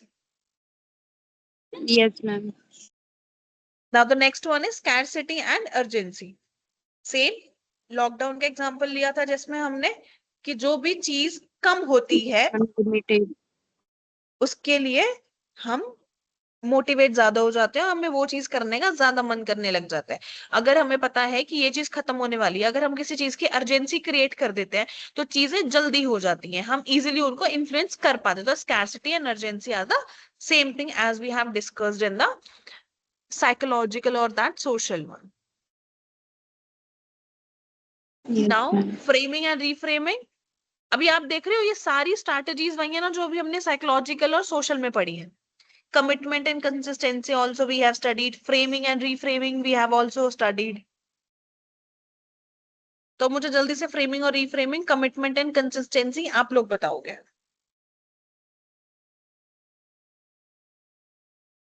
Ma'am framing and reframing मतलब हम किस तरीके से अपने आप को प्रेजेंट कर रहे हैं लोगों के सामने। Yes, very good.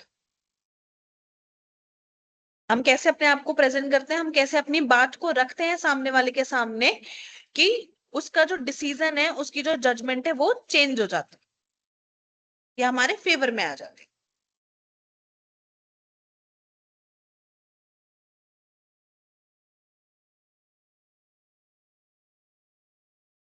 Now commitment and consistency. Ma'am commitment and consistency मतलब किसी बात पे कमिट कर देना, मतलब उसी पे टिके रहना। और कंसिस्टेंसी किसी चीज को फॉलो करना, बीच में नहीं छोड़ना, उसको हम कंसिस्टेंसी बोलते हैं। Yes ma'am. Now the next is appealing to emotions. ये भी बता दो, ये भी हम पढ़ लिया है, हमने साइकोलॉजिकल में ही पढ़ा था।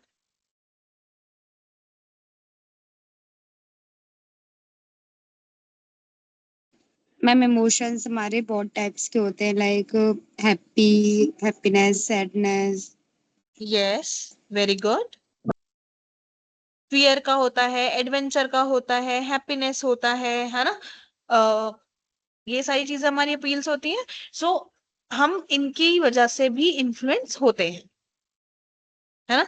कोई रो रहा है, किसी को रोते हुए देख के हमें अच्छा नहीं लगता ना, फिर हम वो सोचते हैं कि यार ठीक है ना, वो ज्यादा परेशान है तो चलो उसकी बात मान लेते हैं। मतलब क्या हुआ, उसके इमोशंस की वजह से आप उससे इन्फ्लुएंस हो गए, उससे कन्विंस हो गए, एम्पैथी आपने शो कर दी, है ना। किसी को आप जेनरस हो गए किसी के रिगार्डिंग, क्योंकि वो बहुत ही वल्नरेबल स्टेज में है। तो हम इमोशंस की वजह से जब लोगों की बातें मान लेते हैं, वो अपीलिंग टू इमोशंस स्ट्रैटेजी हो जाती है। And the last one is negotiation and compromise.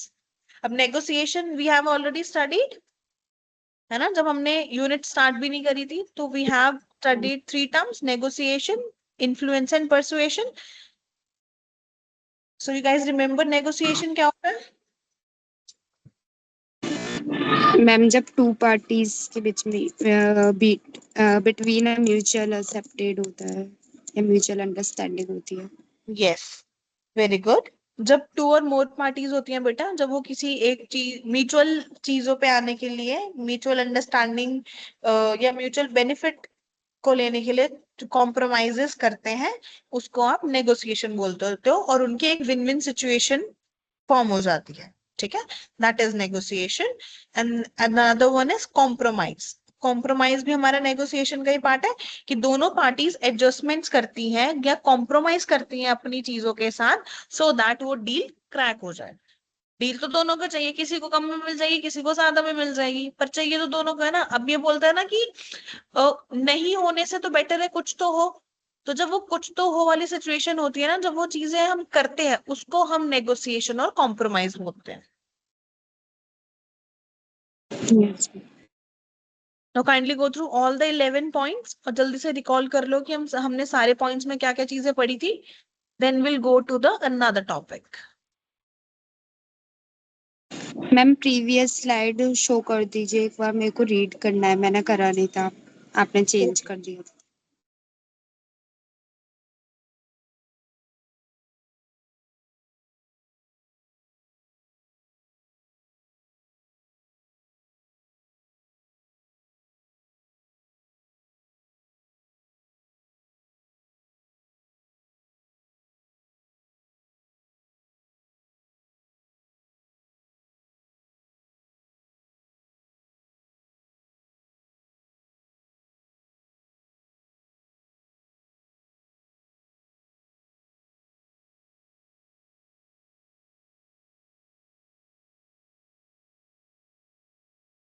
Yes ma'am, done.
Ma'am generosity क्या होता है?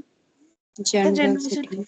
जेनरस होना मतलब किसी के साथ लिबरल होना, है ना। जैसे हार्ड, जैसे बहुत गुस्से में लोग कई बार बात करते हैं तो बोलते हैं बहुत रूड है, और कोई बहुत प्यार से बात करता है ग्रीट करके तो वो बोलते हैं ना बहुत जेनरस बंदा है। Yes ma'am, okay.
I'm done.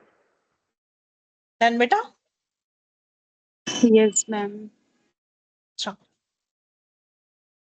now power influence. I think this is the last topic that we have in this particular unit. Yes. So today we'll be completing this unit. So power and influence. अब power का मतलब क्या होता है बेटा? हम कहते हैं ना अपनी पावर का यूज मत कर. The ability to control, है ना, लोगों को डायरेक्ट करना, लोगों को इन्फ्लुएंस करना, अपनी पावर का शो ऑफ करना, लोगों को कंट्रोल करना अपने हिसाब से, जो चाहते हो वो करवाना, है ना, उसको हम पावर कहते हैं. और इन्फ्लुएंस हम ऑलरेडी पढ़ ही चुके हैं कि इन्फ्लुएंस का मतलब क्या होता है. So power influence are closely related concept, often used to interchangeably, but they have distinct meanings and dynamics, especially in social, political and organization context. अब इसमें ये बोल रहा है बेटा कि जो पावर और इन्फ्लुएंस होता है ना, वो दोनों रिलेटेड चीजें हैं और दोनों को इंटरचेंजेबली हम यूज करते हैं, लेकिन अलग अलग मतलब है. अब कई बार क्या करते हैं हम, इन्फ्लुएंस तो रिलेशनशिप के बेस पे भी कर लेते हैं ना, है ना. कई बार ऐसा भी हो जाता है कि क्योंकि वो एक अच्छा दोस्त है हमारा, ये एक अच्छी हमारी अंडरस्टैंडिंग है, या हम नॉर्मल एक कम्युनिकेशन अच्छे लेवल पे कर रहे हैं जिसकी वजह से वो हमसे कन्विंस हो जाता है. अब पावर का मतलब तो हमेशा ऑर्डर देना ही हो गया ना, लोगों को कंट्रोल करना होगा कि मैं पावर का यूटिलाइजेशन कर रही हूँ किसी से काम कराने के लिए. तो दोनों के बीच का डिफरेंस समझ में आ गया?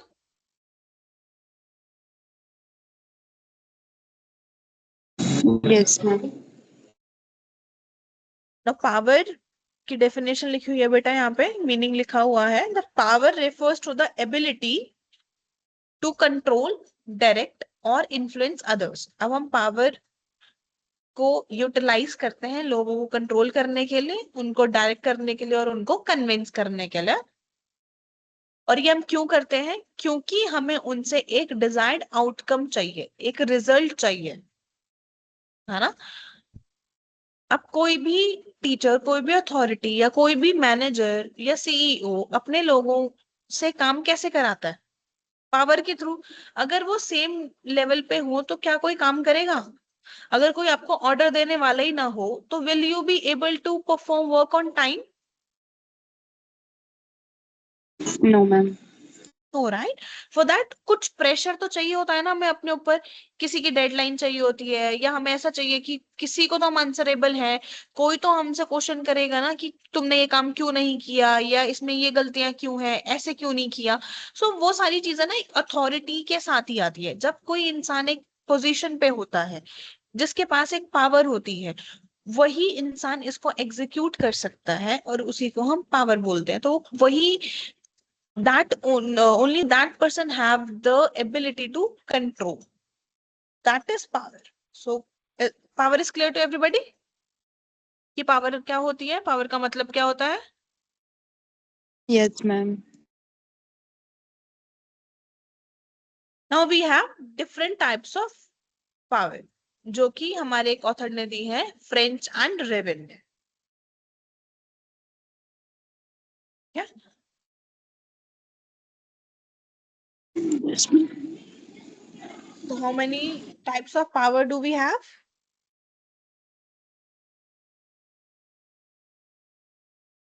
7 types.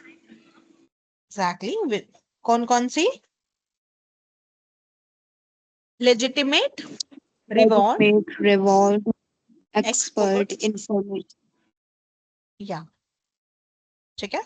So let's understand one by one. So legitimate का मतलब क्या होता है बेटा?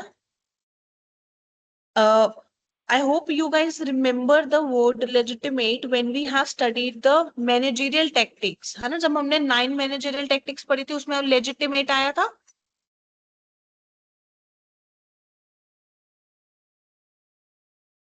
You guys remember?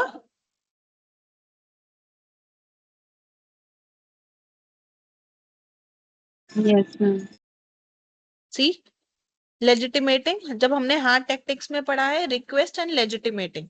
Sir request का मतलब क्या था कि जो हमारा मैनेजर है वो आपसे रिक्वेस्ट करता है कि काम करके दे दो.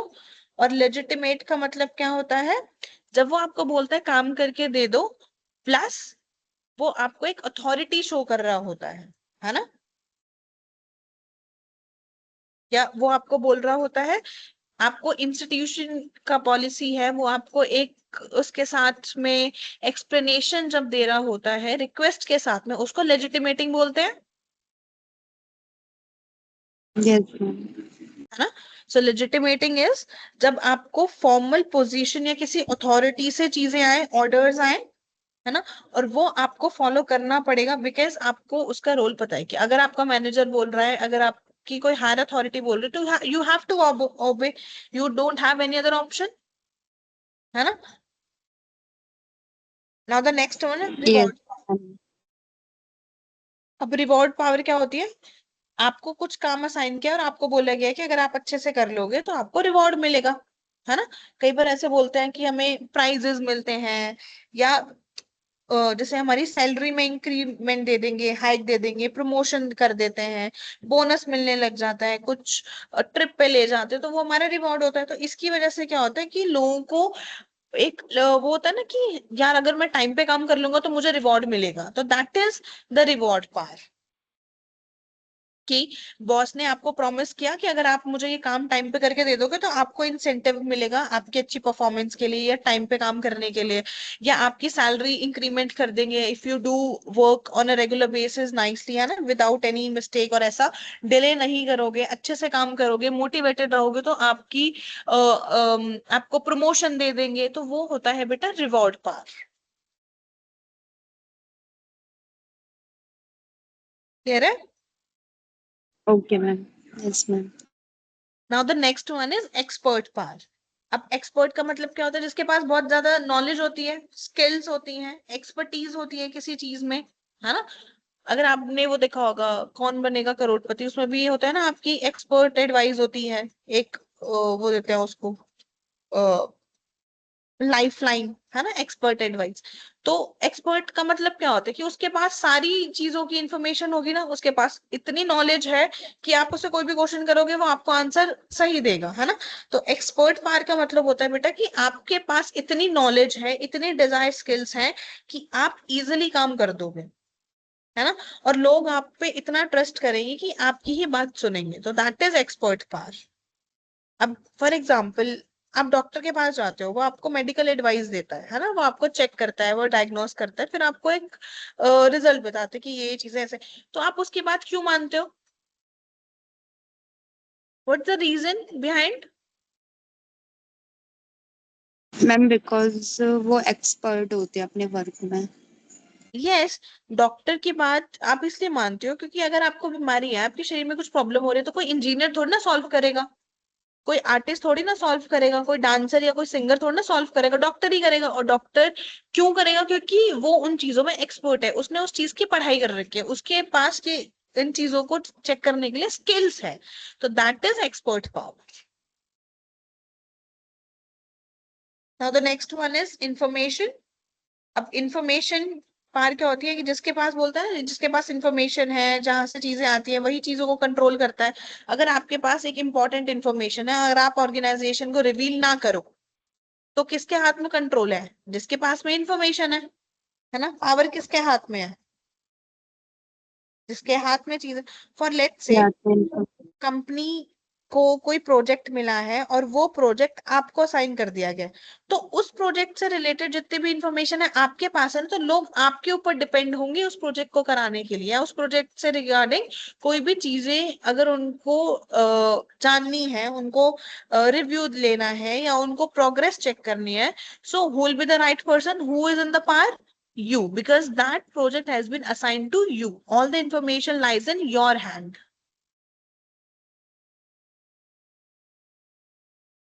Is it fine to everybody?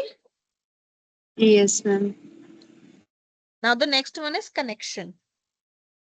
Connection तो हमें सबको पता है, जिसके साथ हम रिलेशनशिप बनाते हैं, एक नेटवर्क होता है हमारा, है ना। तो कॉन्टेक्ट्स के थ्रू भी लोग इन्फ्लुएंस हो जाते हैं ना। अगर मैं कहूँ कि आप मेरे अच्छे दोस्त हो, है ना, आप मेरे कनेक्शन में हो, तो मैं अगर आपको कुछ चीजें बोलूंगी तो आप इन्फ्लुएंस हो जाओगे मुझसे इजिली, है ना।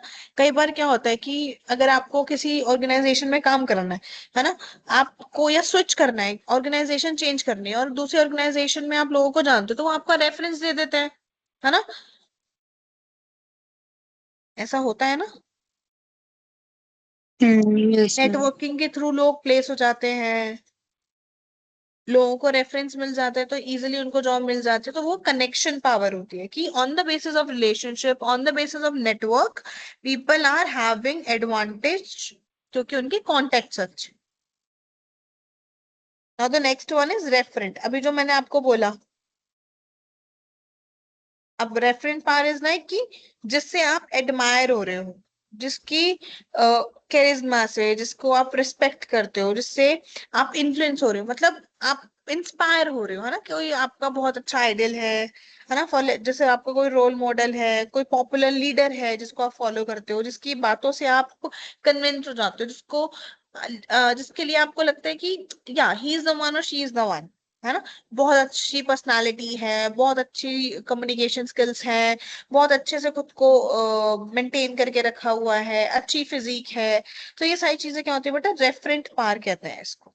जब लोग आपको एडमायर करने लग जाते हैं और फिर मतलब basically the other person is that much good कि आप उससे एडमायर होके अपने अंदर उन चीजों को फॉलो करने लग जाते हो, दैट इज रेफरेंट पावर।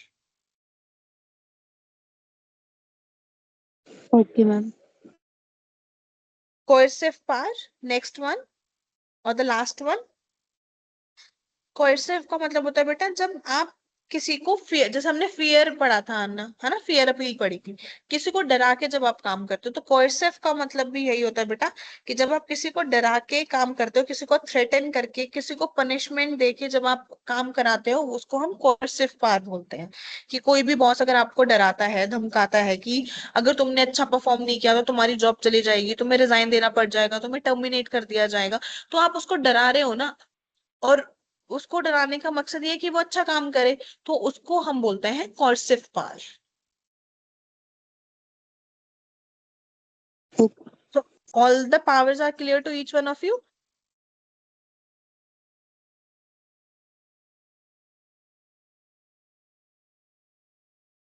एक बार जल्दी से रिकॉल कर लो।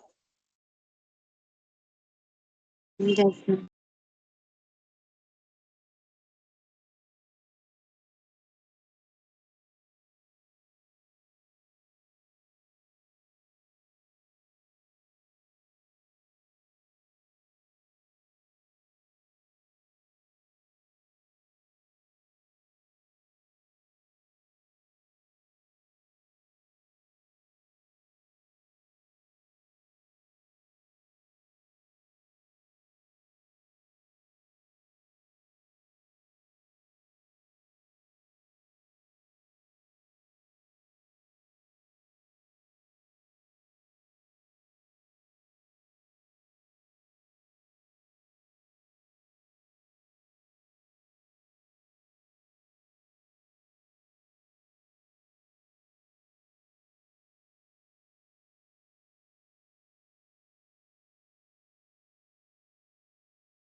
यस मैम, क्लियर है। कोई डाउट है बेटा किसी भी पावर में? No ma'am. मैम एक चीज पूछनी थी आपसे। जी बेटा। मैम ये लेजिटिमेट का मतलब एग्जांपल ये हो सकता है ना, लाइक मैनेजर है, वो कह रहा है कि आपको फॉर्मल में पहन के फॉर्मल ड्रेस में आना है, तो फिर एक तरह से उसने बोला कि ये हमारा रूल है, यस यस तो ये इसका एग्जांपल हो सकता है ना। यस बेटा, absolutely correct. Okay ma'am. Now what are the similarities power और इन्फ्लुएंस में? दोनों ही बिहेवियर को इम्पैक्ट करते हैं, और डिसीजन मेकिंग को भी। जब भी आप पावर का यूज करते हो तब भी लोगों के बिहेवियर चेंज हो जाते हैं और उनके चीजें सोचने का तरीका, डिसीजन लेने का तरीका, उनका एटीट्यूड, है ना, उनके बिलीव्स, उनके वैल्यूज, सारी चीजें चेंज हो जाती है। Same as in the influence also. अब रिलेशनशिप के ऊपर डिपेंड होता है। कई बार हम क्या करते हैं, जैसे रिवॉर्ड हो गया, रिवॉर्ड पार, है ना, लेजिटिमेट रिक्वेस्ट पार भी ऐसी होती है हमारी, है ना, एक्सपर्टीज भी। तो बेसिकली क्या है, जो जब हम रिलेशनशिप क्रिएट करते हैं तो भी हम लोगों को इजिली अपने पावर का यूज कर सकते हैं और इन्फ्लुएंस का यूज कर सकते हैं। दोनों ही साथ में यूज होते हैं, दोनों ही पॉजिटिव और नेगेटिव हो सकते हैं, है ना। पावर किसी को डरा के यूज करी जाए कि तुम्हारा ये काम नहीं होगा, है ना, कोएर्सिव पावर का अगर हम यूज करते हैं वो नेगेटिव है। लेकिन वहीं अगर रिवॉर्ड पावर का हम यूज कर रहे हैं इंसेंटिव वगैरह देके तो वो पॉजिटिव है ना। Same as with the influence, किसी को मैनिपुलेट करके अपने फायदे के लिए चीजें कर रहे हो तो वो नेगेटिव इन्फ्लुएंस हो गया।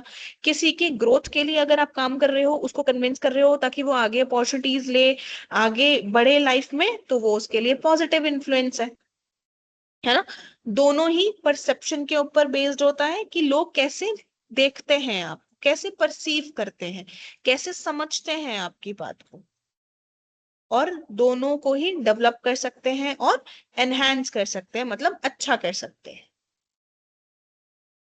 इसमें डाउट है? No ma'am. सारे पॉइंट्स क्लियर है?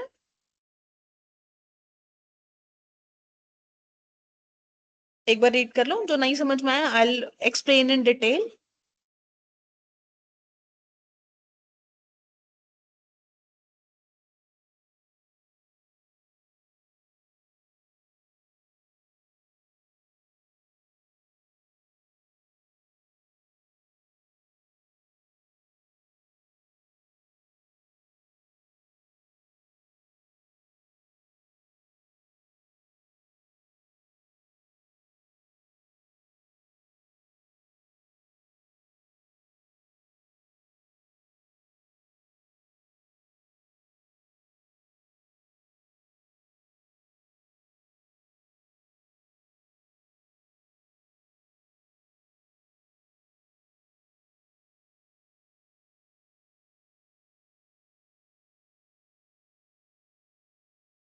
Ma'am both are based on perception, से एक बार ये वाला पॉइंट क्लियर करना। तब परसेप्शन का मतलब क्या होता है, कैसे लोग आपको देखते हैं, कैसे परसीव करते हैं, कैसे समझते हैं, है ना। अब कई बार वो आधा ग्लास वाला एग्जांपल लेते हैं। एक ग्लास है, वो आधा भरा हुआ होता है और आधा खाली होता है। अगर हम अलग अलग लोगों से पूछते हैं तो कोई बोलता है कि आधा भरा हुआ है, कोई बोलता है आधा खाली है, तो उनके देखने का नजरिया डिफरेंट होता है। तो उसको हम बोलते हैं कि हर इंसान का परसेप्शन डिफरेंट है। ठीक है, यस। परसेप्शन समझ में आ गया। नाउ अब परसेप्शन के बेसिस पे ही है ना, अगर लोग आपको कन्विंस कर रहे हैं तो आपका ही तो मतलब होता है ना, आपका ही तो परसेप्शन है ना कि आप उसको पॉजिटिव में लोगे या नेगेटिव में लोगे, आप कन्विंस हो रहे हो या नहीं कन्विंस हो रहे। कई बार ऐसा होता है ना, आपको अच्छे से चीजें पता होती है, you are a rational consumer, तो आप हर किसी की बातों पे बिलीव नहीं करते हो, है ना। तो ये टोटली आपके ऊपर बेस्ड है। तो बेसिकली पावर और इन्फ्लुएंस के ऊपर बेस्ड है कि लोग आपकी बात सुनेंगे या नहीं सुनेंगे। दोनों ही परसेप्शन से ही ड्राइव होते हैं। Okay ma'am.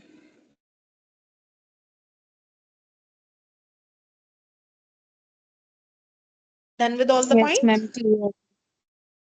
Okay. Now the last topic of this unit and the day also. अब डिफरेंस हम पढ़ेंगे, ठीक है। अभी हमने सिमिलैरिटीज पढ़ ली कि इन्फ्लुएंस और पावर में क्या क्या सिमिलर चीजें हैं। नाउ अब इन दोनों के बीच का डिफरेंस क्या है। अब सोर्स ऑफ कंट्रोल, ठीक है। अब कंट्रोल के बेसिस पे अगर हम डिफरेंशिएट करते हैं पावर और इन्फ्लुएंस को, तो पावर क्या कहता है कि हमेशा पावर आती है फॉर्मल पोजीशन से या अथॉरिटी से, है ना। कोई अगर किसी हम बोलते हैं ना कुर्सी पे है तभी इसकी चीज सुनी जाएगी, तभी इसके पास पावर है, जैसी कुर्सी से उतर जाएगा तो इसके पास पावर नहीं रहेगी। फॉर एग्जाम्पल पॉलिटिशियंस हो गए, है ना, हमारे डायरेक्टर्स हो गए, हमारे सीईओज हो गए, मैनेजर्स हो गए। जैसे मैनेजर उस मैनेजर की कुर्सी पे है, जब तक वो मैनेजर है तब तक उसके पास पावर है। जैसे वो मैनेजर नहीं रहेगा तो उसके पास जितनी भी पावर थी वो पावर नहीं रहेंगी ना, तो उसका मतलब यह है बेटा कि जो पावर होती है वो हमेशा फॉर्मल पोजीशंस या अथॉरिटी से ही आती है, ठीक है, उनका स्टेटस उनका रोल ही बताता है। और with the help of power उनके पास ये एबिलिटी होती है कि वो लोगों को रिवॉर्ड भी दे सकते हैं और उनको पनिश भी कर सकते हैं। और इन्फ्लुएंस का मतलब क्या होता है कि आप लोगों के सोचने के तरीके को, उनके समझने के तरीके को, उनके डिसीजन को, उनकी पर्सनालिटी को कैसे इन्फ्लुएंस कर पा रहे हो, कैसे कन्विंस कर पा रहे हो, कैसे उसको शेप कर रहे हो। Source of control is clear? Yes ma'am. Next is methods of control. Methods of control का मतलब क्या है बेटा कि कैसे आप चीजों को कंट्रोल करते हो, हाउ यू कंट्रोल, डायरेक्टली और इनडायरेक्टली। अब पावर तो डायरेक्टली ही आप यूटिलाइज करते हो ना, पावर तो आप पीछे से थोड़ा ना यूज करते हो, पावर तो आप सामने बैठे बैठे चीजें ऑर्डर देते हो लोगों को, तो वो डायरेक्ट कंट्रोल का होता है ना, involves direct control, ability to make others comply through force, authority और प्रॉमिस ऑफ रिवॉर्ड्स और पनिशमेंट। अभी जो हमने डिफरेंट टाइप्स ऑफ पावर पढ़ी, तो उसका मतलब यही है ना कि हमारे पास या तो अथॉरिटी है या हम किसी फोर्स में या किसी पोजीशन में है कि हम लोगों को ऑर्डर देते हैं वो काम करने के लिए डायरेक्टली, तो उसको हम पावर बोल देते हैं। और influence is more indirect and relies on convincing, relationship, emotional, है ना। इन्फ्लुएंस के बारे में हमने ये पढ़ा था, हम लोगों को कैसे इन्फ्लुएंस करते हैं, कैसे कन्विंस करते हैं, उनके साथ ट्रस्ट बिल्ड करके, उनके साथ एक म्यूचुअल रिलेशनशिप बिल्ड करके, एक इमोशनल कनेक्शन बिल्ड करके, ठीक है। Yes ma'am. Nature of relationship के बेसिस पे पावर हमेशा बेटा टॉप टू डाउन आती है ना। पोजीशन हमेशा हायर अथॉरिटी के पास होती है और फिर नीचे डेलीगेट होती है, या फिर नीचे वाले लोगों को माननी पड़ती है। अगर सीईओ ने कुछ बोला, सीईओ के पास पावर है, वो मैनेजर को डायरेक्ट करता है, तो मैनेजर को माननी पड़ेगी, मैनेजर की बात एम्प्लॉयज को माननी पड़ेगी, है ना। एम्प्लॉयज की बात नीचे जो पियोन्स वगैरह होते हैं उनको माननी होती है। तो it's a top down approach है, टॉप डाउन रिलेशनशिप। और influence can be both, bidirectional होती है, टॉप टू डाउन भी और डाउन टू टॉप, ठीक है। Now the last one is outcome and effectiveness. अब इसका रिजल्ट, अगर हम पावर की बात करें तो हमारा जो रिजल्ट होता है ना बहुत जल्दी आ जाता है, क्योंकि अगर मैंने किसी को ऑर्डर दिया, मैंने आपको बोला कि मुझे अभी के अभी ये चीज करके दो, है ना, मैंने आपको ऑर्डर दे दिया, तो आप डर के मारे जल्दी से वो काम करके मुझे दे दोगे, है ना। और दूसरा, इन्फ्लुएंस हमेशा लॉन्ग टर्म पे होता है, तो उसमें माइंड, थॉट्स, बिहेवियर, एटीट्यूड्स ये सब चेंज करना पड़ता है, तो इसलिए वो जल्दी से नहीं होता, it takes time.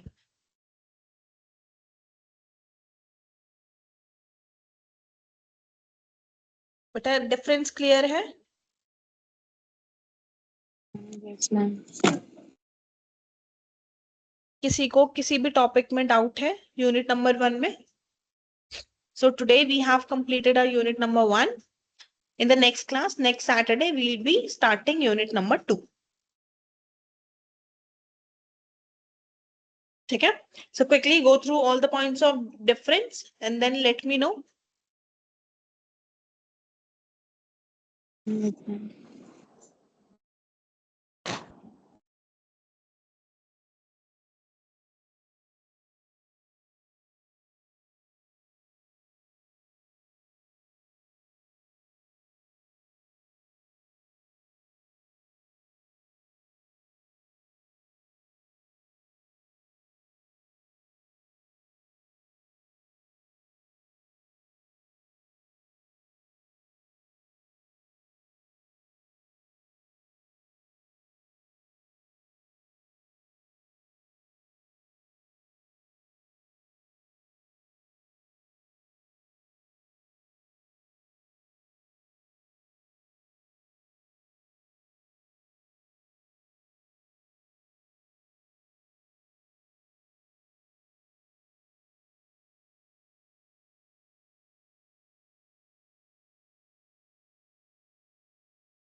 Yes ma'am, change कर दीजिए स्लाइड।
मैम हायरार्किकल स्ट्रक्चर क्या होता है?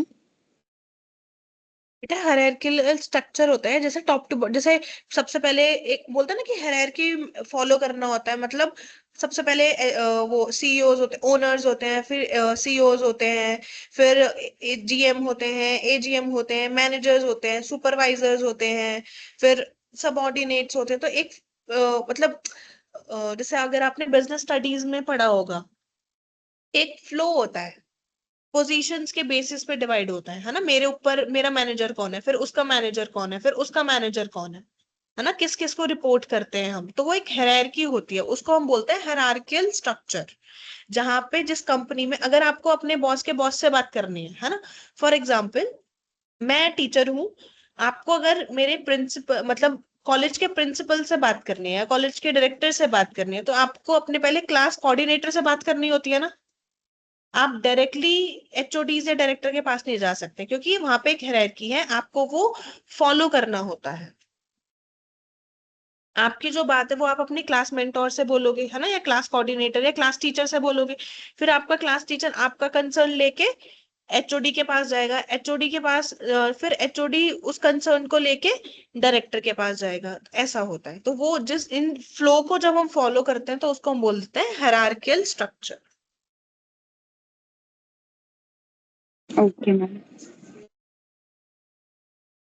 मतलब एक सिस्टम होता है बेटा, लेवल्स होते हैं है ना, लेवल्स बोलते हैं, जैसे lowest to high, highest to low, है ना।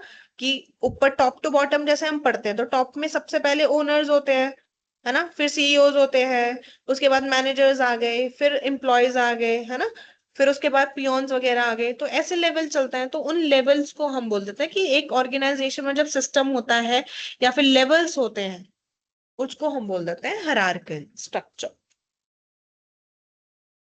Okay ma'am.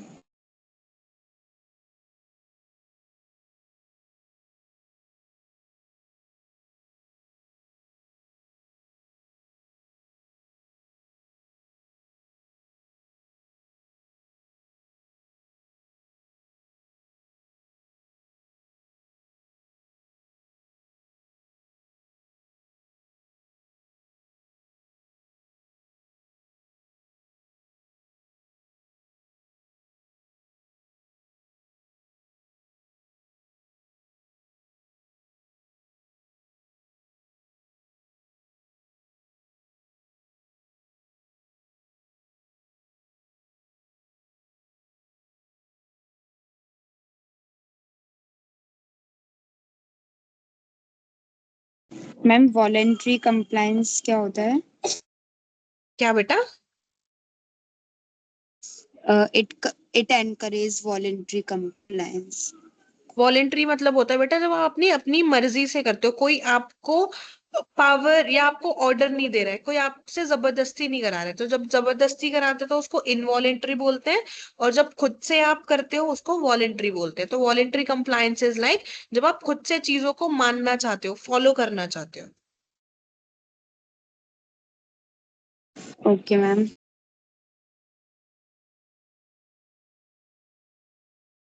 मैम क्लियर है सब। So beta, we are done for today. Okay, so we have completed our unit number 1. In the next class, we'll be doing our unit number 2, that will be on persuasion. Okay? Yes ma'am. So we are done for the day. Thank you, everybody. Thank you, ma'am. Okay thank you ma'am. Thank you, bacha. Thank you. Have a great night ahead.